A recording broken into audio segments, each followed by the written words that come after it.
And just like that, we're back. It's like nothing happened. Anyway, welcome back to Shine 2018. We're going to get the action rolling here. But first, I believe, Vicky, you had a request on twitter.com to draw a picture. Let's go to the drawing board real quick. So while we were on our break, I decided to test out why I'm so bad with my artistic skills. So I actually got a request to do a half dog, half dragon holding a flower in its mouth, and I did my best.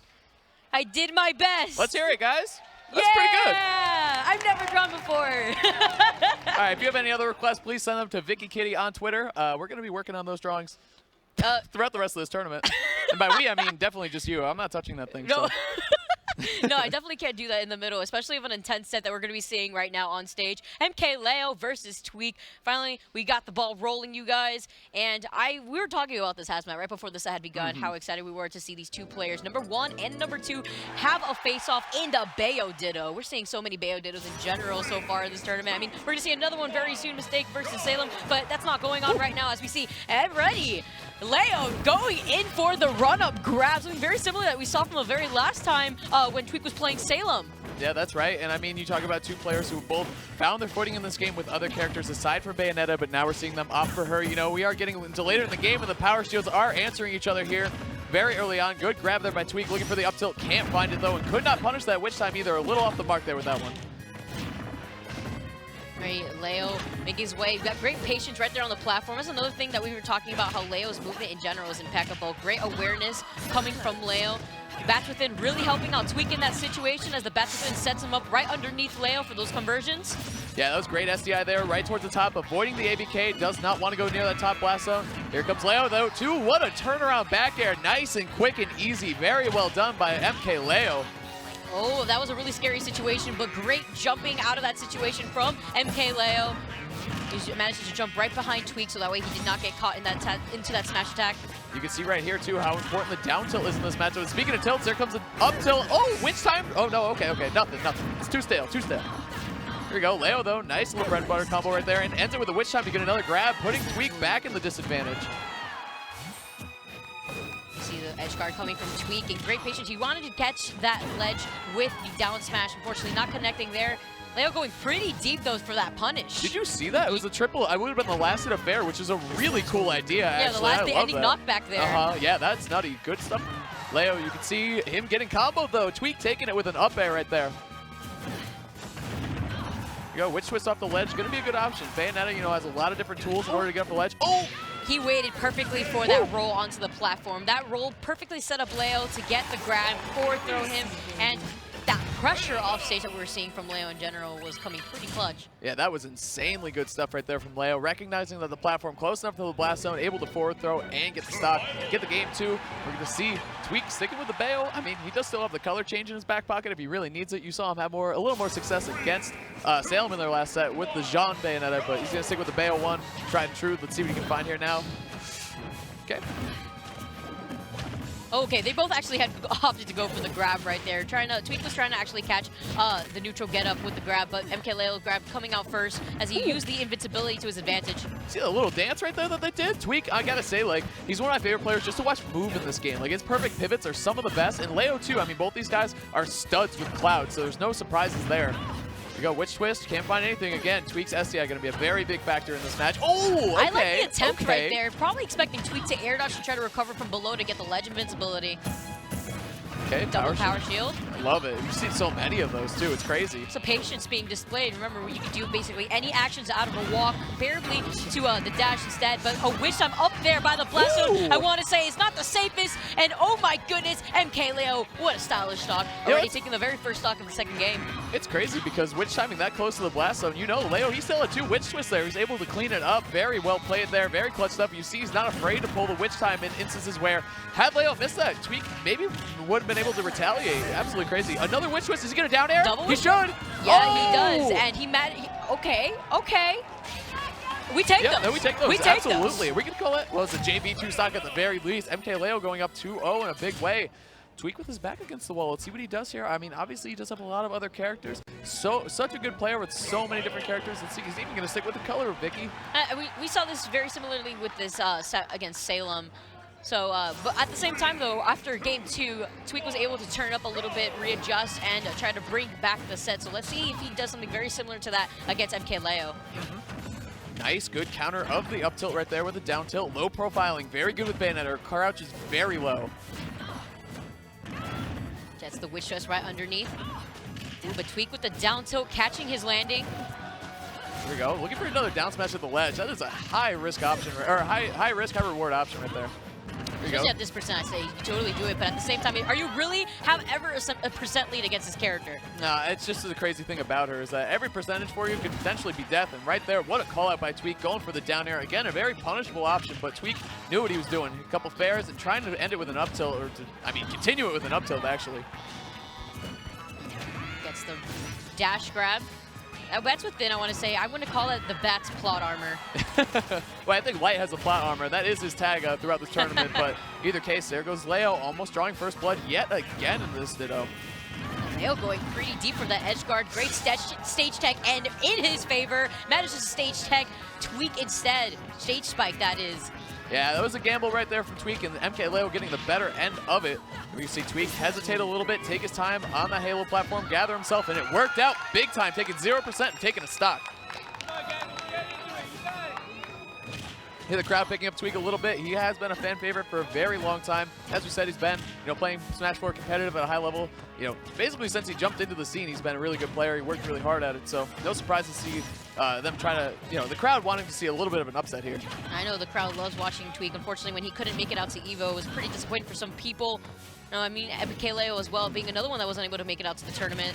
So seeing these two players, oh my goodness, catching him with the up tilt. What perfect timing coming from Tweek. And this is why he's one of the most fan-favorite players in this community. So creative. Even with Bayo, you don't see that option very much. I mean, she's got a lot of options. Hold on, let's see what he can get. Nice, he closes out the stock. Well played. We're seeing Tweek again. We saw him do this against Salem as well. He is back against the wall, down 0-2. And then he got the first game in Game 3, got another game in Game 4, and he's going to try to chip away at MkLeo in the same way. It's definitely a cycle that we're seeing picked up from Tweek.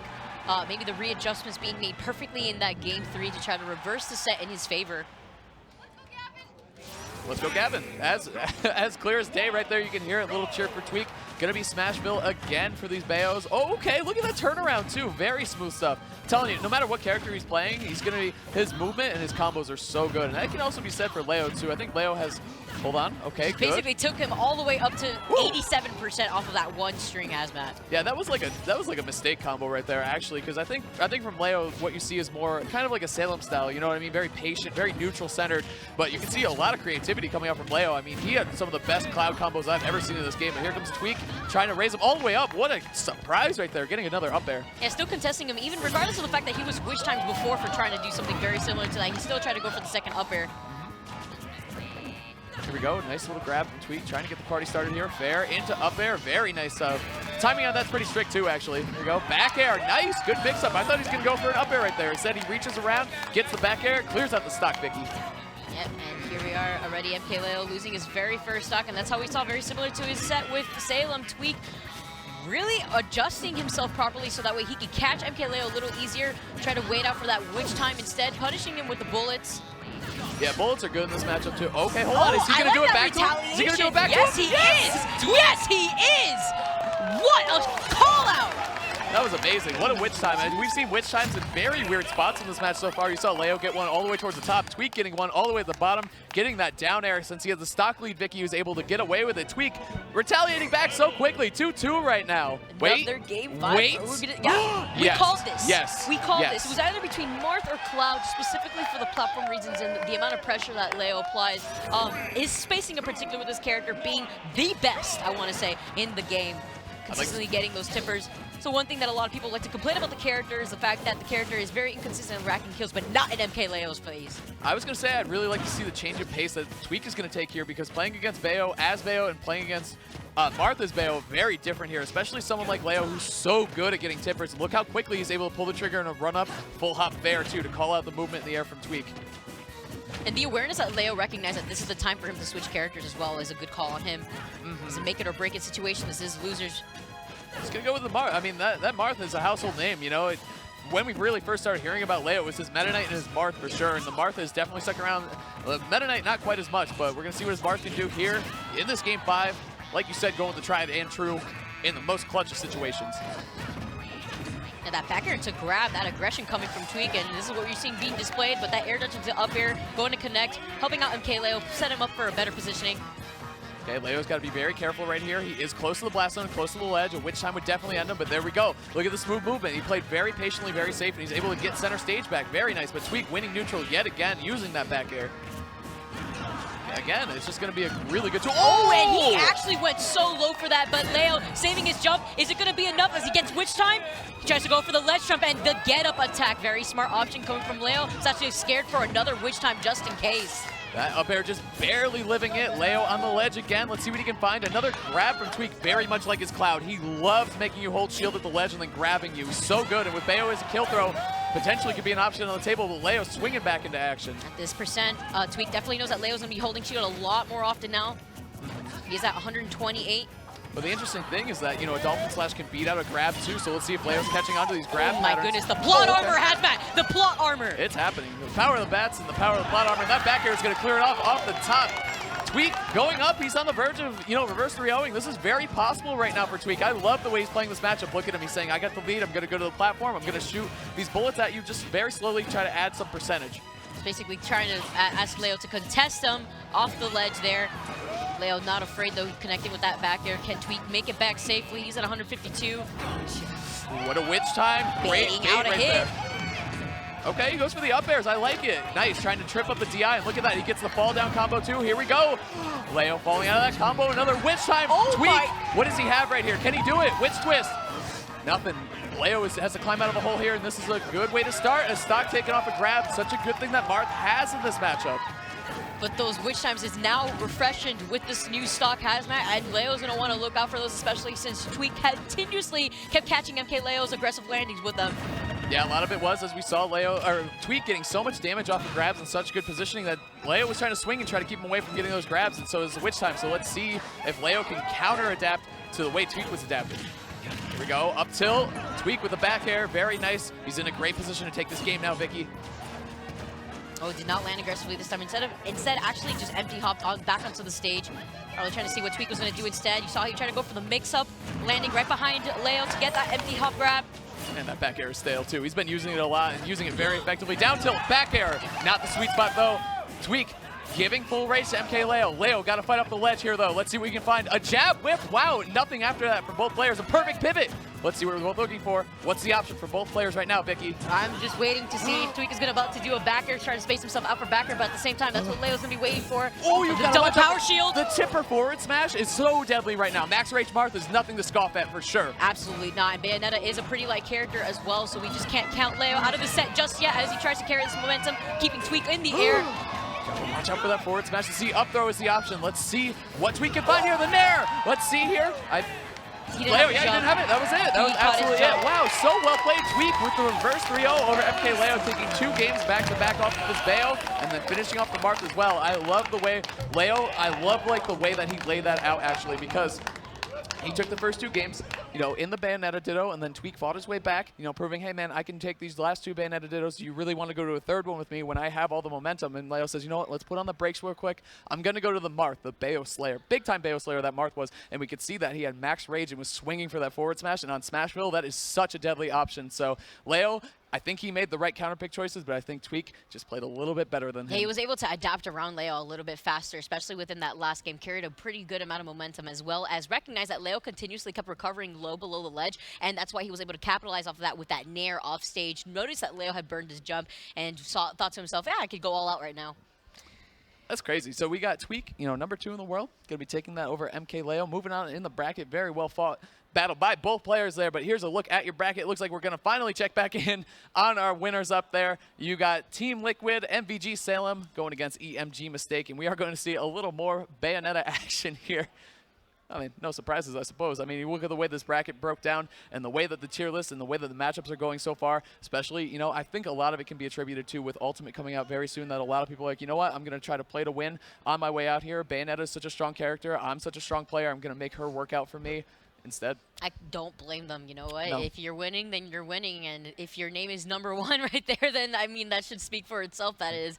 So seeing another Bayo Ditto coming up soon on stream. Mistake versus Salem. I mean, we just saw Salem come out of another Bayo Ditto against Tweek. Very similar outcome to that matchup we saw between Tweek and MkLeo within their Bayo Ditto as well. Considering the fact that Salem was up 2-0 on Tweek when he just started to reverse it, but unfortunately came a little too close at the very last game that Salem was able to take over Tweek. But Tweek, recognizing the situation, was able to turn that in his favor against MkLeo instead.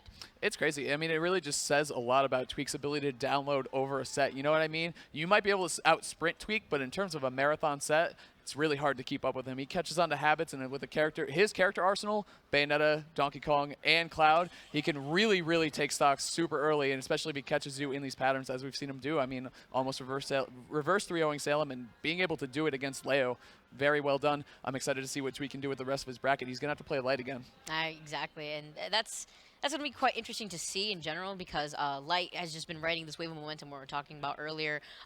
Just how he's been playing so aggressive. But at the same time, if Tweek is going to stay with Bayonetta, are you going to really want to play aggressively against a character like that? It's hard. I mean... And the matchup itself, again, I think we actually spoke about this not too long ago about the matchup between Bayonetta and Fox. How we've seen this a bunch of times in the past, how the outcome usually works whenever it's a Bayonetta versus a Fox. And Fox is actually a little bit difficult just because of the gravity that he falls in and the fair carry on all the way off the stage. Shout out to Larry. I'm so sorry, man. That's a Larry classic. That's actually the Zach classic, but also it's on Larry every single time. But in either way, I think, yeah, people forget how light of a character Fox is because he's such a fast faller. Like, sometimes you just forget that he's a very, very light character. So I'm very excited to see that match. But in the meantime, I'm also excited to see Mistake versus Salem. Salem looking to get revenge from Super Smash Con, as we pointed out before, 3-1 in Mistake's favor. So it should be a good little battle that we have between Salem and Mistake coming up for you guys very soon here. Shine 2018 coming down to the last four guys, players. Thank you once again for tuning into Shine 2018. It's been a fantastic weekend so far here in Boston, Massachusetts. And honestly, the weather here is fantastic. And if you guys have the opportunity to check out Shine next year for 2019 Ultimate, you guys, make sure you definitely look into the events coming up very soon. As you guys saw on our previous slides, Genesis 6 being one of the tournaments that is going to start off the Ultimate season. So we have something pretty exciting coming up for you, the community, very soon, especially as we enter a new era, I would say. And it's not too late to join your local scene. I mean, you see players, it happened right here at Shine. I mean, Jackal really made a name for himself, coming around, working hard all the way through Smash 4, and all that work ethic and the way he looked at the game and analyzed it, all that stuff is going to carry forward for him very well coming into Ultimate. Don't be surprised if you see him on these big stages more when that game comes out. So it's not too late to join your local scene or to rejoin your local scene. I know we've seen a lot of familiar faces come back to the Boston scene, to the New England scene. Players have been coming back that we haven't seen in years. So it's great to see a little bit of new life breathed into our scene and watch it grow and see what happens when Ultimate is going to be absolutely insane. So I actually do believe that I would feel like we're just gonna have so many new players coming into the scene. The younglings that we saw from like the 16-year-old Jackal. We're gonna be seeing so.